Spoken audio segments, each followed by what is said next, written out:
Hi കൂട്ടുകാരെ, ഞങ്ങളിന്ന് ജിജിയുടെ വീട്ടിൽ തന്നെയാണുള്ളത്. ഇനി ഞങ്ങളുടെ ഇവിടുത്തെ ഉച്ചത്തെ സ്പെഷ്യൽ എന്താണെന്ന് നിങ്ങൾക്ക് കാണിക്കാം. എല്ലാവരും കണ്ടോളൂ. നല്ല കപ്പ ഉടച്ചതുണ്ട് കേട്ടോ. മീൻ കറി തിളയ്ക്കുന്നുണ്ട് അടുപ്പിൽ. നല്ല ചാള മീൻ കറിയുണ്ട്. പിന്നെ നല്ല മീൻ പീരയുണ്ട്. നല്ല അടിപൊളിയായിട്ട് വെച്ചിട്ടുണ്ട് ജിജിക്കുട്ടി. ഞങ്ങൾ ചിക്കൻ ഫ്രൈ ചെയ്യാനായിട്ട് മസാല പുരട്ടി വെച്ചേക്കുവാണ്. ഇനി ഇതും കൂടെ ഫ്രൈ ആക്കാം. എന്നാ കണ്ടോ, ചിക്കൻ ഫ്രൈ ചെയ്യാനായിട്ട് അടുപ്പിൽ വെച്ചേക്കുവാണ്.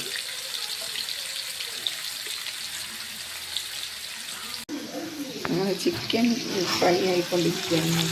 ഇടുക നല്ലപോലെ എണ്ണയിൽ നെല്ലിരിക്കുകയാണ്.